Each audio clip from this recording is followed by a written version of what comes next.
It's a pleasure to show you what we are doing at personaldata.io. I'm gonna share my screen now. Can you see my PDF? Yes. Okay. So you asked me, Laura, to talk about how can digital technologies inform better policy debates and social rights. So just allow me to update a bit the question, how can data inform policy debates and social rights? And I really hope I can add something to what you have already done in the last session, as you said. So Personal Data IO, it's an NGO based in Switzerland. We are working for personal data rights.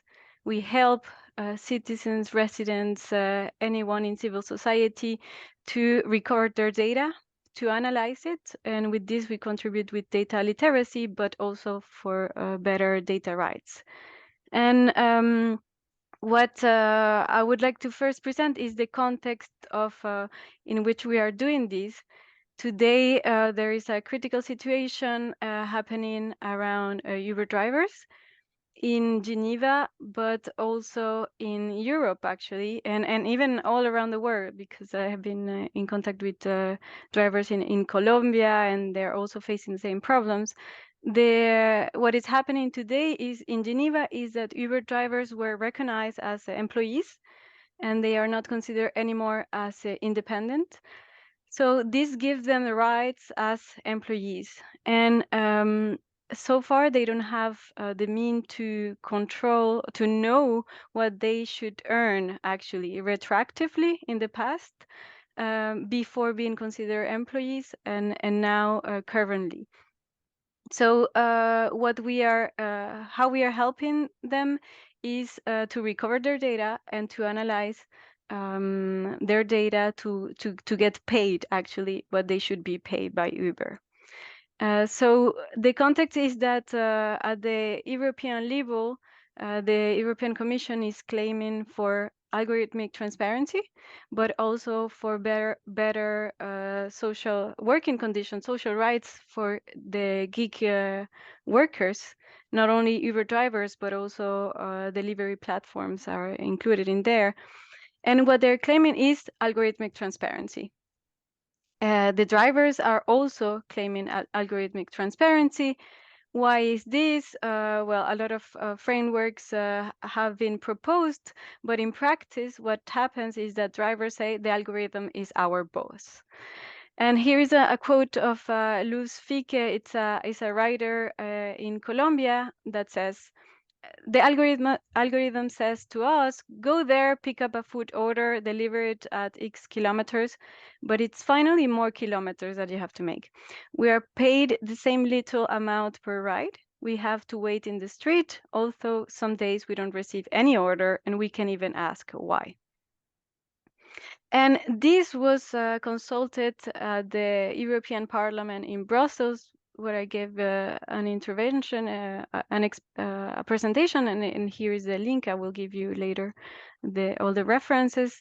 And so it is a concern for parliamentarians and for drivers. And the problem is that algorithms are also considered as a black box because they are protected by intellectual property, they have trade secrets, so we cannot really audit them.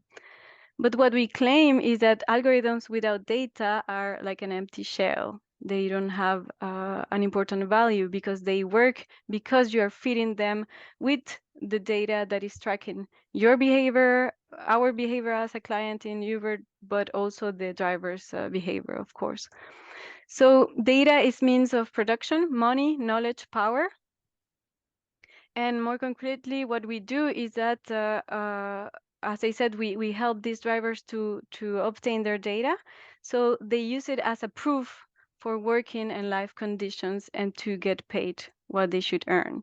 And Uber drivers have been doing it with us in Switzerland, also in France, in England, and in Belgium. And here is an extract of what we obtained with a file of a Uber driver. the ride status, the number of rides, the distance, the duration of the rides, the fare, what they have earned in Swiss francs, if the driver is collected or not, and the geolocation, which is very important, the speed even, and also events happening on the app, like if the person is online or not, and this gives a good source of information to make the calculations for every driver. This is also other information that we obtain. And actually, European parliamentarians also did it. And why they did it? Because by obtaining their data, they can really understand how data rights are implemented or not in companies, if they're really actionable. They can also learn from their personal experience the concerns around data and algorithms. And these are reports that we wrote about this, and we extracted data from 40 service providers. We do this with based on the GDPR, the General Data Protection Regulation, where actually anyone can have a copy of your data to any company, whether it's at a platform or the supermarket, the pharmacy where you go, and it is digitizing information, personal data about you.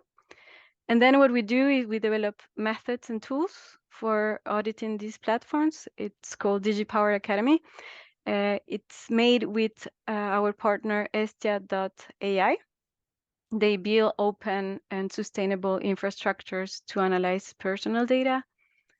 And with them, we apply the 3 methods: subject access request based on the GDPR. Download portals are available now in different platforms where in few seconds you get your data.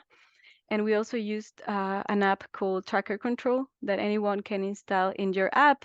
And then you're going to see the data flows coming in and out of your phone, actually, from different platforms. So this gives a good view about the data economy.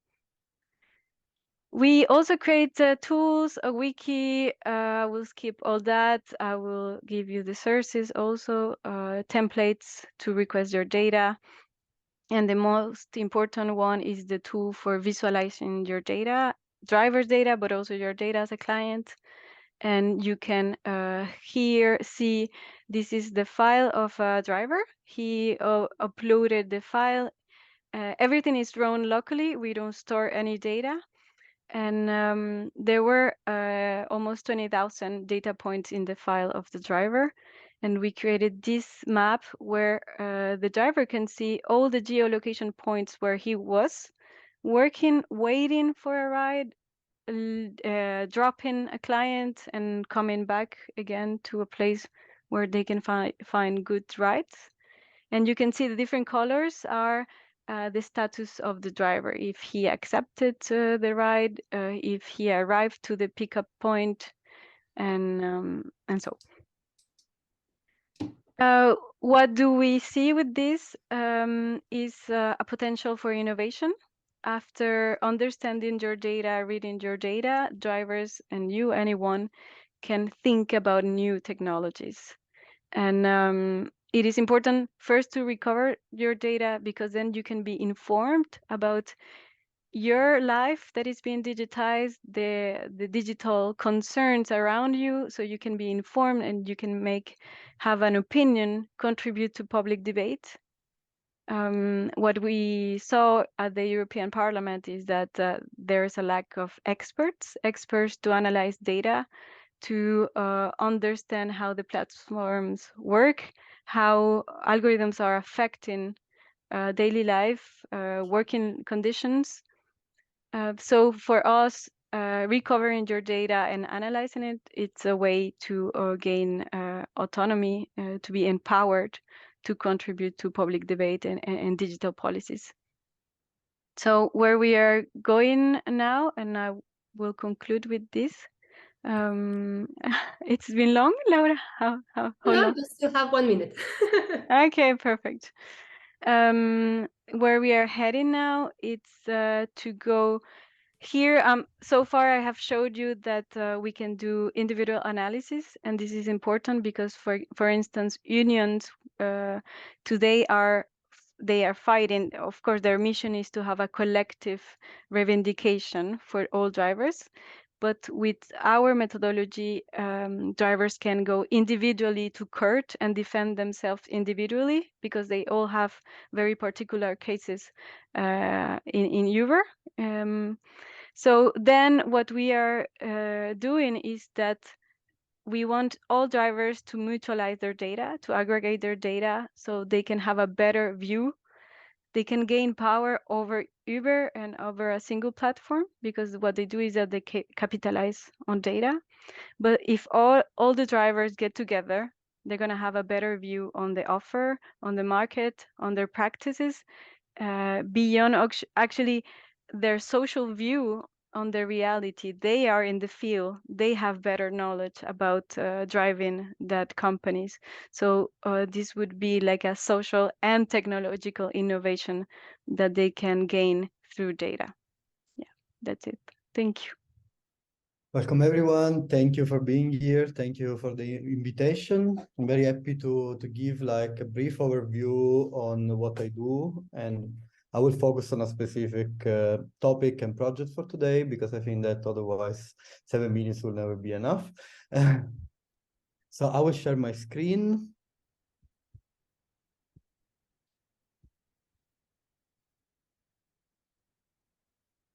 So, okay, you should be able to see my screen now. Yeah. Do you see when I turn the page? Because sometimes, okay, perfect. Basically, I'm a visual artist, mainly. That's what I do in my life. I came from here, like, I wasn't an artist all of my life, actually. I come from a research background, and my life somehow developed this way.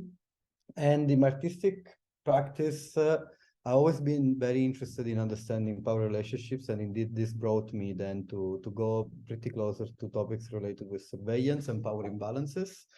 I started with a project where I was investigating the Swiss security system as a whole. So I wasn't just focusing on surveillance, but indeed surveillance was a big part of it. And in the other projects I made in the last years, indeed, I've been exploring different angles related to this topic. I was very interested in this concept of black box that also was mentioned by Jessica before me. And it's interesting because also what I'm currently working at the moment is very much related to the gig economy as well. Today, I'm not going to present you the project about the gig economy because it's, of course, on, I'm working on it right now. But indeed, there are so many points of interest and common topic that, of course, match this idea of surveillance. So as an artist, indeed, I've been interested. So I don't only produce images. So I started as a photographer, but my practice developed in so many ways. I also make use of technology to create my work. And it's a mix of photography, video installations, working with the same technologies, so algorithmic type of generative images that I fight against.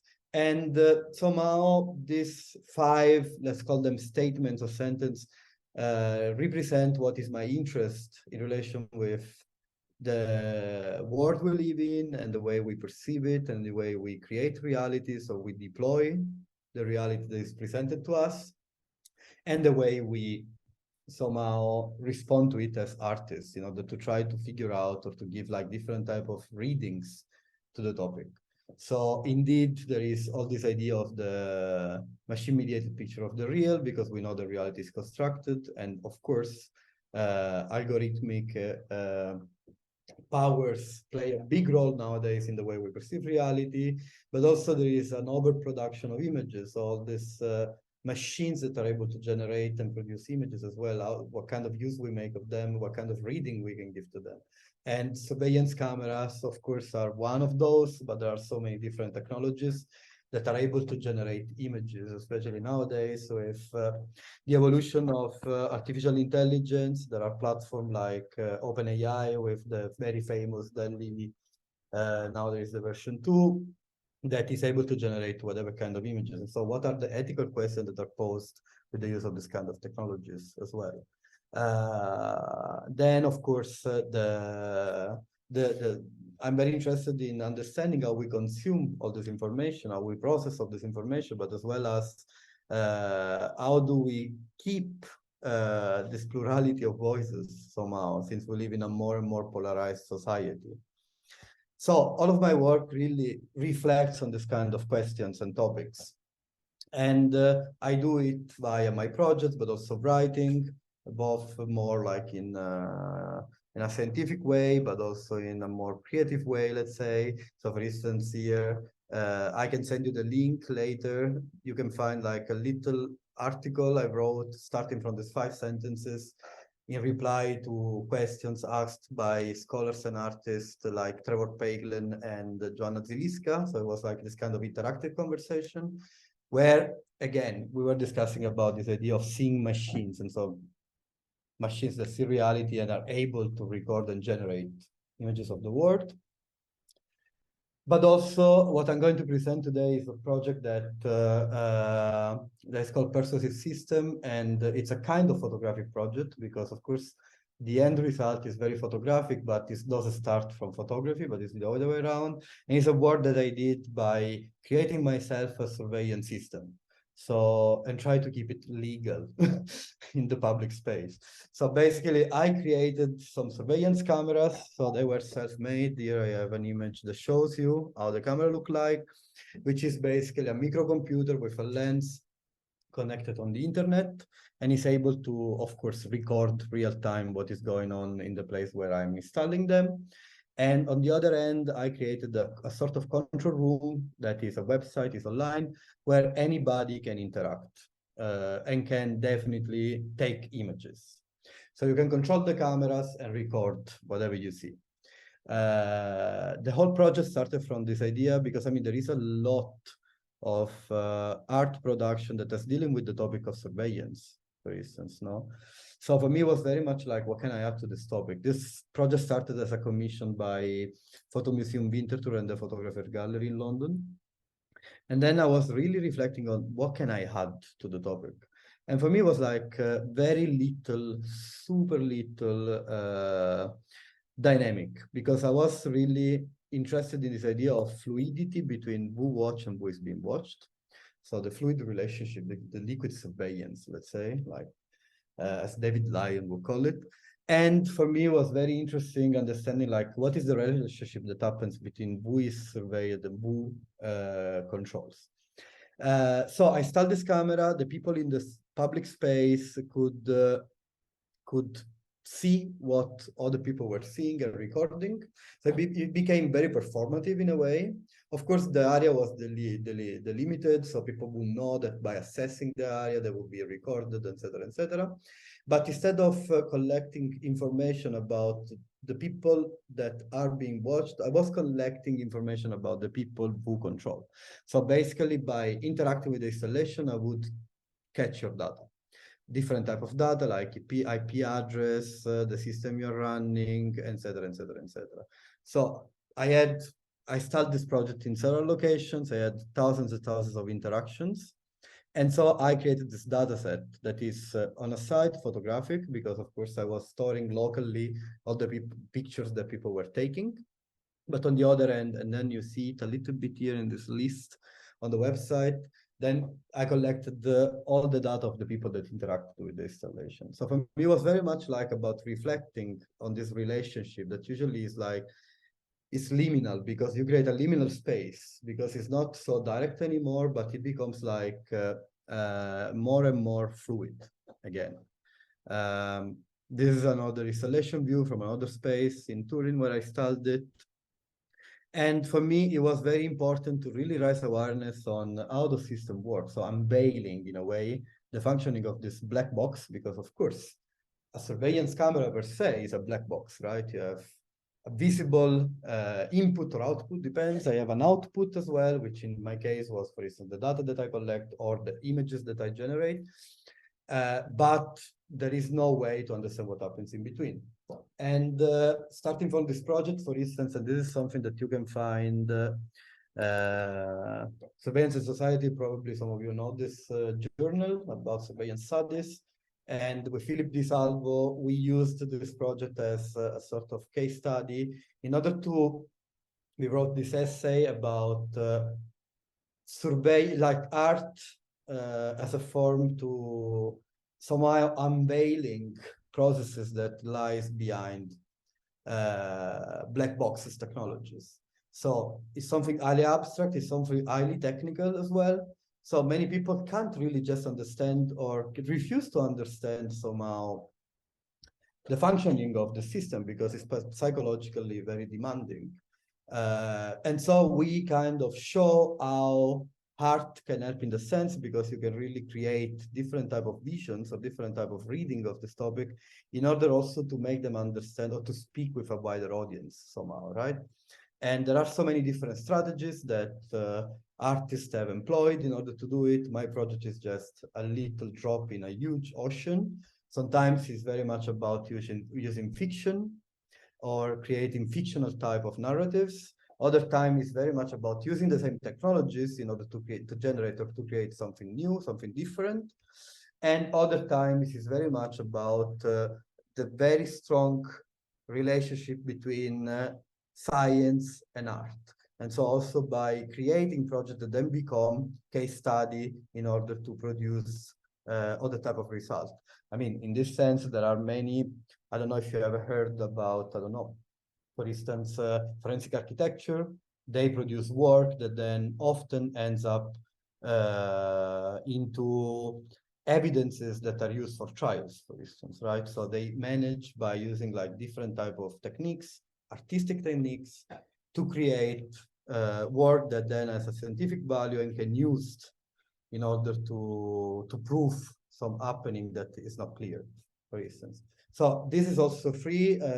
You can visit Surveillance in Society and download the PDF for free if you're interested to read it.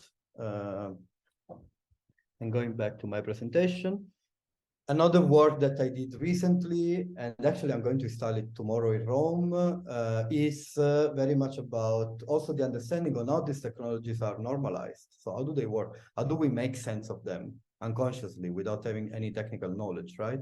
So I generate this system that works like with mainly two AIs. I'm not going super technically. And I curated the data set because I think that my artistic level was like really curating a data set. So it's not creating random with big data, but I spent a lot of time doing research and creating this data set.